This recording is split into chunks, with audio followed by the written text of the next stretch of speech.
RCN. Le son de la différence.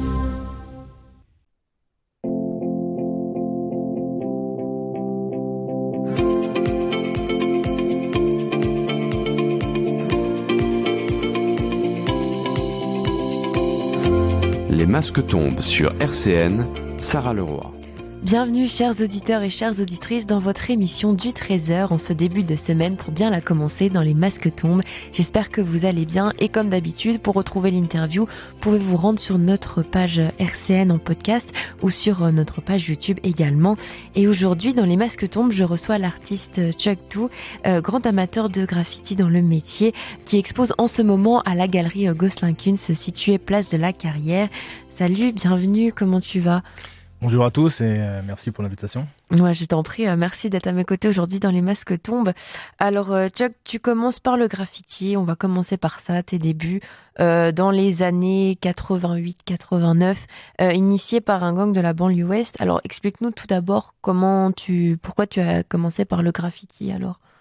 Je suis tombé dedans tout jeune, donc c'était le début on va dire, du mouvement hip-hop en France, donc, qui s'est fait connaître par l'émission Sydney, bien avant peut-être aussi, mais pour moi, en ce qui me concerne par rapport à l'émission Sydney hip-hop qui passait le samedi après-midi, je pense.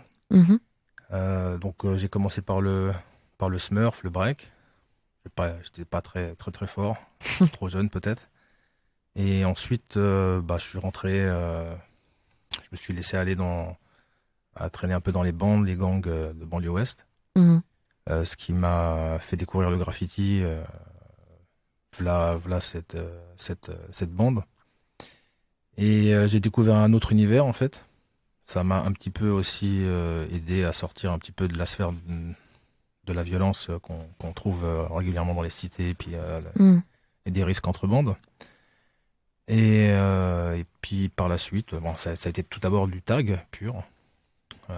Essayer de se faire connaître par le tag. Et puis je me suis essayé au graphe, c'est-à-dire là dessiner son nom. Donc j'ai l'habitude de dire que le graffiti c'est l'art de dessiner son nom.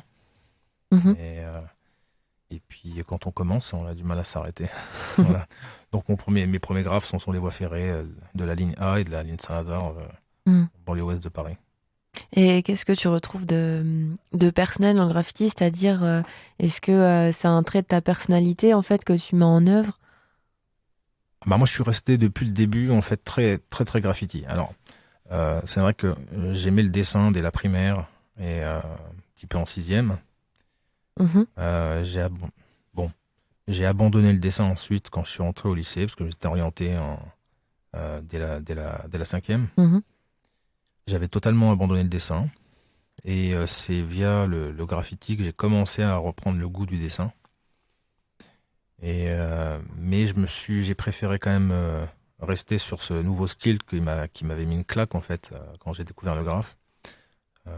Ça me faisait un peu rêver de tout ce style en fait de déformer les lettres. Il y avait un mélange d'abstrait, de perspective, de calligraphie. Donc il y avait tout un travail sur la lettre. Et donc, je n'ai pas donné trop d'importance après au dessin. Dessiner un paysage d'un papillon, ça ne m'intéressait pas. Mais voilà, donc mon style, jusqu'à aujourd'hui, il est resté basé essentiellement sur la lettre. Alors, bien sûr, il y a aussi qu'on s'appelle...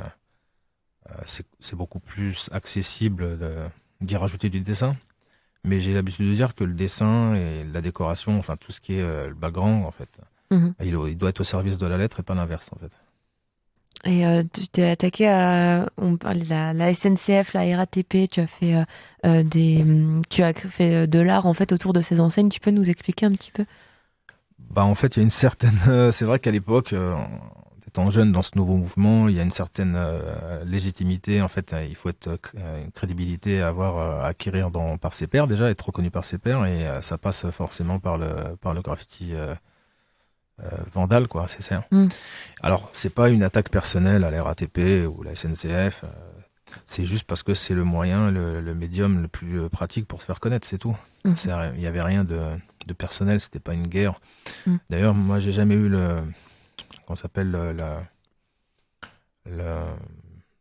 la prétention, par exemple, de détruire, mais c'est plutôt d'embellir. Moi, je taguais et je graffais beaucoup sur ma banlieue. Et pour moi, j'avais envie en fait, de colorer ma banlieue, en fait. De colorer mon quartier, de colorer ma ligne de chemin de fer. J'avais envie que les gens, quand ils viennent de Paris et qui passent par chez nous, qui prennent une claque, en fait, graphiquement, quoi. Qui voient de la couleur partout. Et j'avais quand même une recherche de level, quoi. Je voulais que ça soit quand même que ça soit du bon graffiti. Donc il y avait pas une volonté de destruction, en fait. Et justement, est-ce que tu as eu un peu des retours par rapport à ça, des personnes qui ont vu tes œuvres et donc tu parlais du fait d'apporter de la couleur et tout cet ensemble. Est-ce que tu as pu avoir des retours vis-à-vis de ça?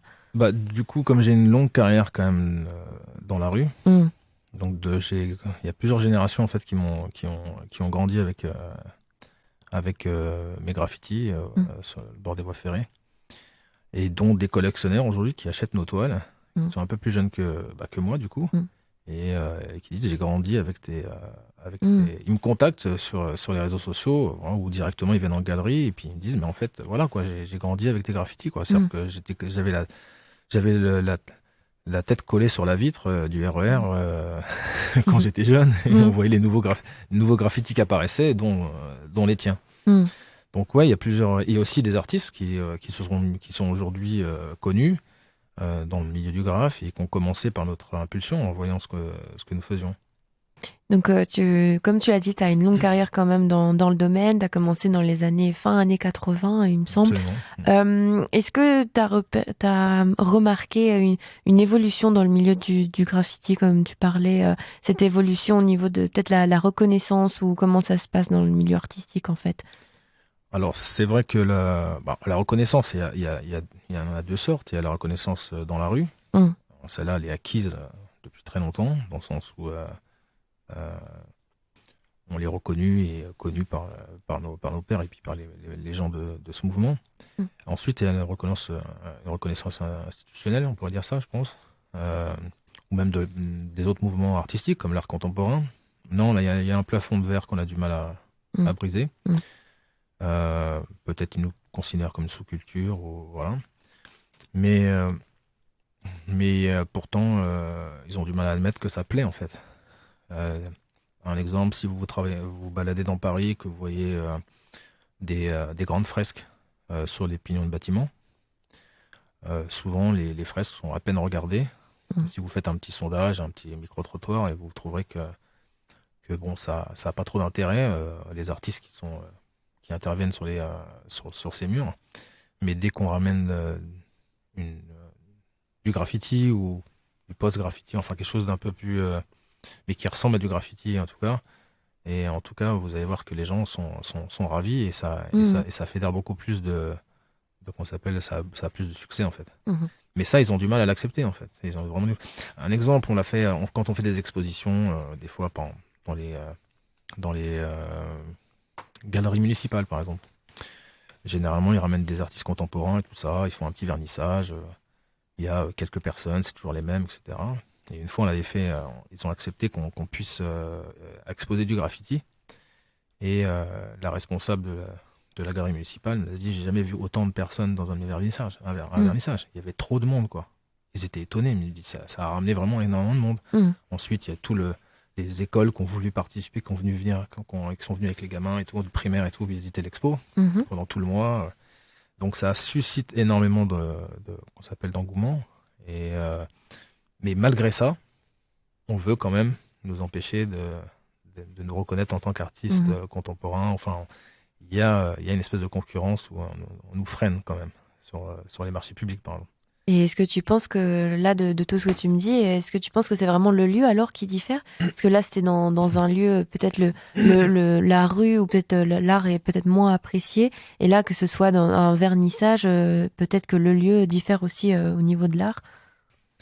Bon, en fait, l'un n'empêche pas l'autre. Les premiers graffiti artistes new-yorkais ont fait leurs premières expositions dans les années 70. Et pourtant, c'était l'époque où le graffiti était sur le métro.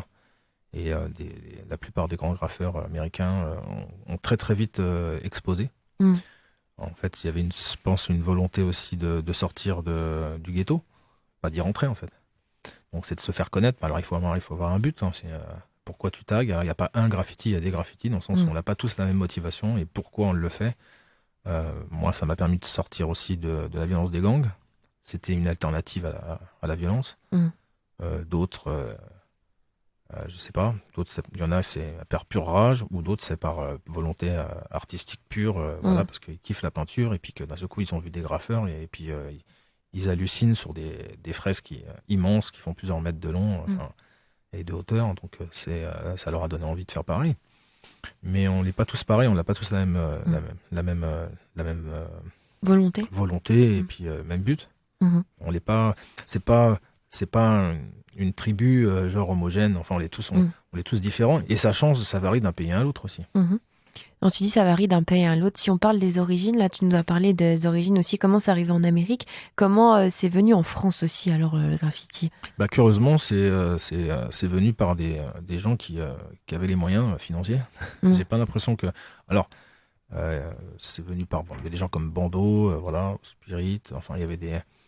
Et c'est venu aussi par le biais de la télé. Il faut savoir que la première émission hip-hop au monde, c'est français, quoi. C'est l'émission de Sydney à choper, hip-hop. C'est la première émission de hip-hop. Donc, c'est pas aux États-Unis. Donc, c'est arrivé par ces gens-là. Alors, bien sûr, aujourd'hui, les gens ne parlent plus de graffiti, ils parlent de street art. C'est un espèce de fourre-tout où on met tout ce qui se passe dans la rue.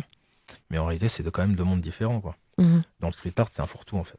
Voilà, c'est un peu plus facile de définir tout ce qui se passe dans la rue en tant que street artiste, mais qu'en réalité c'est des mondes différents. Le pochoir est différent du graffiti originel. Les peintres, les muralistes ont toujours existé bien avant le graffiti, mais aujourd'hui il suffit qu'ils aient une aérosol dans la main, on va les appeler graffeurs. Mais ça a toujours été, comme je vous avais dit, qu'à l'époque, par exemple, quand je faisais des décorations dans des garages ou des restaurants, les gens disaient ah ouais, il y a un graffeur. Moi je leur répondais où vous avez un graffeur, quoi. Y a pas... Ce que je fais là, c'est pas du graffiti, c'est de la décoration. Si j'avais eu un pinceau, il n'y aurait pas eu ce terme. Mais c'est parce que j'avais une aérosol dans les mains que j'étais défini comme graffiti, comme graffeur. Et qu'en fait, en réalité, dessiner une voiture, c'est dessiner une voiture. Ça a rien à voir avec le graffiti. Donc les gens ont encore du mal à faire la distinction entre tous ces termes qui se rapportent. Moi, le distinguo n'est pas encore fait, vraiment. Donc pareil pour le street art. Donc pour eux, un street art, c'est un graffeur. Un street artiste, c'est un graffeur. Mais pas forcément. Beaucoup de street artistes sortent directement des grandes écoles d'art, de graphisme. Ils n'ont jamais rien fait même d'illégal ou dans la rue. Ou alors c'est mignon, quoi. Faire un petit collage dans la rue, c'est pas très... on va dire que c'est plus que toléré, même. Donc c'est un art qui s'enseigne, qui s'apprend quand même. Il y a certains codes. C'est-à-dire que c'est pas non plus dans la rue. C'est-à-dire que c'est un art qui s'apprend quand même. Ah, bien sûr, il y a plusieurs écoles, enfin des écoles de style. Il y a des codes, voilà, c'est-à-dire qu'il y a des influences diverses. Et, on peut même reconnaître les styles européens, allemands, enfin américains, même de Chili. Maintenant, surtout avec Internet aujourd'hui. Alors tout se mélange bien sûr avec Internet mais c'est vrai qu'à l'époque il y avait des écoles. Par exemple, à l'époque, on avait des fanzines et tout. On reconnaît le style allemand. On reconnaissait le style allemand. Il y avait vraiment et on reconnaît le style parisien et le style français en général. Alors on parle aujourd'hui de l'artiste Choctaw qui expose en ce moment à la galerie Gosselin-Kunz à Nancy et on écoute maintenant Shipwreck de Clone Castle sur RCN. Et on parle aujourd'hui dans les masques tombes de l'artiste Choctaw qui expose en ce moment à la galerie Gosselin-Kunz à Nancy, place de la Carrière. Alors on parlait justement de tout cet univers hip-hop dans lequel aussi t'as baigné au début des années 80. Donc tu as ajouté de la calligraphie aussi à tes graffitis. Est-ce que tu peux nous expliquer le terme de calligraphie? Alors moi je le nomme pas vraiment calligraphie parce que bon... dans les années 93, 94, j'ai commencé à apprendre la langue arabe. Et du coup, naturellement, en fait, je me suis mis à faire des graffitis en arabe. Et j'ai eu une petite expérience avec un calligraphe apparemment de renom, je citerai pas son nom. Et je voulais faire une collaboration avec lui, en fait, faire du graffiti en arabe et avec lui qui puisse participer à faire ces belles calligraphies qu'il a l'habitude de réaliser, mais en plus grand, quoi, sur des murs, quoi. Et du coup, il était très fermé sur ça. Il n'a pas accepté. Pour lui, c'était très agressif. Ça allait pas avec son style. Et surtout, en fait, il m'a dit une chose qui m'a un peu choqué à l'époque. C'est en fait, il me disait, ce genre d'écriture, même en arabe, c'est là pour détruire notre culture. Voilà, il était un peu rébarbatif, je sais pas comment on pourrait dire. Voilà. Donc après, je m'étais dit que j'allais apprendre la calligraphie. Bon, j'ai pas eu vraiment le courage ou le temps. Voilà. Donc en fait, j'ai dit à aucun moment je ne donnerais ça de la calligraphie, mais j'ai appelé ça de l'arabic graffiti.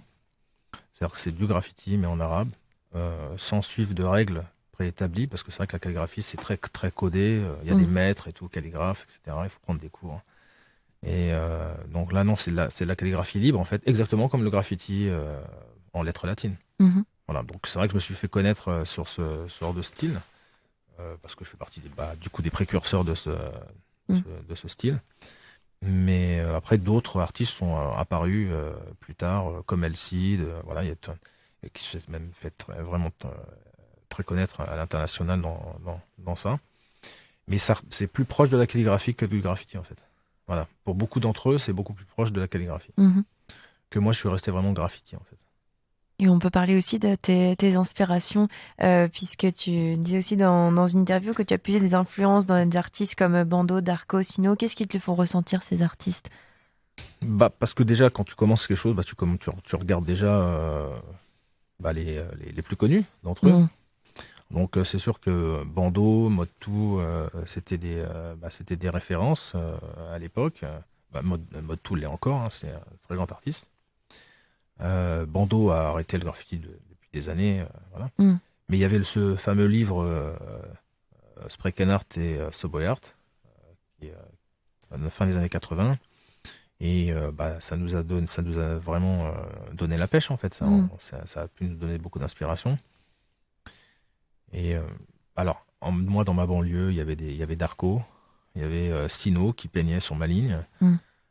Donc j'ai rejoint son groupe en fait, j'ai rejoint son crew.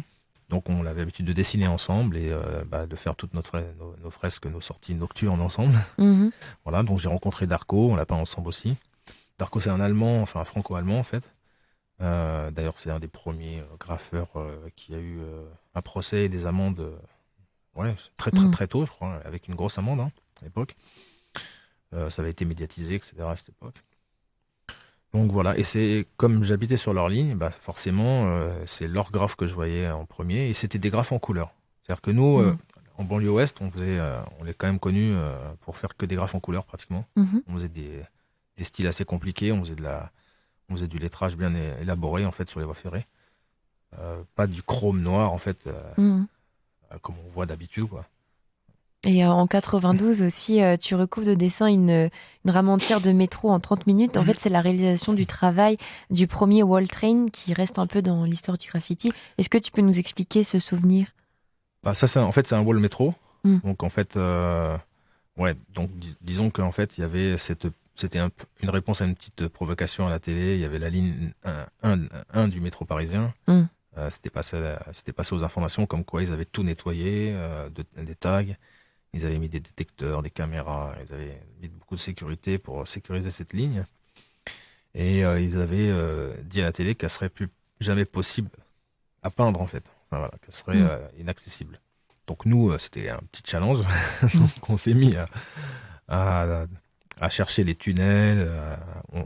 Donc comme il y avait l'extension du métro 1 à La Défense, qui était tout neuf, donc on passait des week-ends à essayer dans les tunnels de La Défense, dans les tunnels techniques et tout. Enfin bref, on était des explorateurs des sous-sols, jusqu'à ce qu'on trouve en fait un moyen de rentrer dans l'entrepôt en fait, qui finit en cul-de-sac à la fin de la station.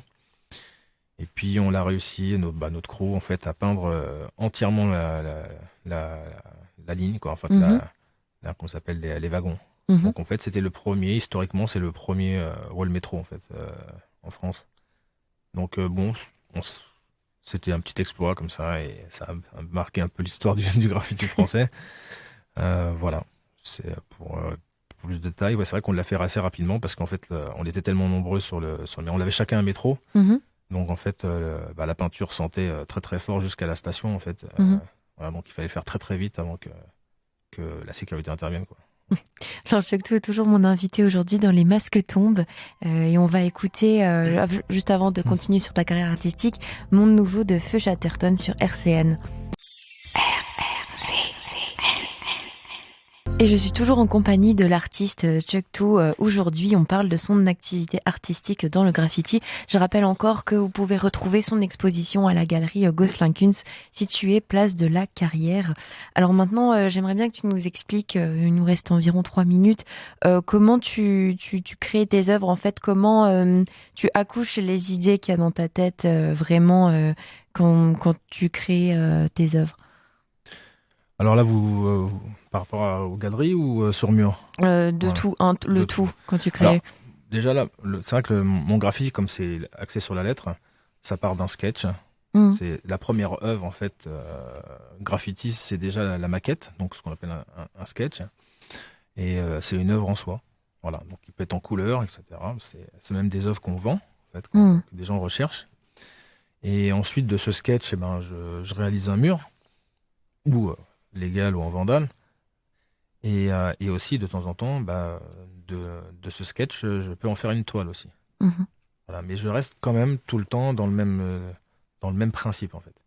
Alors, il y a toujours une transition assez difficile de passer du mur à la toile, et même une espèce de perdition, en fait. On a une frustration même, parce qu'en fait, avec un mur, on a beaucoup c'est grand, en fait. Voilà, on peut faire énormément de détails, d'effets, et à l'aérosol, on arrive à faire des choses qui sont assez péchues, enfin, voilà. Et du coup, passer sur une toile, c'est quand même un médium assez vachement plus petit. Donc en fait, tu es obligé de changer de technique. Et voilà, donc il y a une adaptation, c'est pas évident. Mais je me bats pour quand même que même sur mes toiles, il y ait l'esprit du graffiti, que ça soit moi, en fait. Voilà. J'essaie de pas rentrer trop non plus à être un autre artiste sur toile que sur mur. Et ça, c'est pas ce qu'il y a de plus facile, en fait. Bon, on va finir sur ces belles paroles. Alors, merci beaucoup d'être venu aujourd'hui dans Les Masques tombent. Je rappelle une dernière fois que vous pouvez retrouver du coup l'exposition de l'artiste Tchoctou à la galerie Gosselin-Kunst en ce moment, place Carrière à Nancy.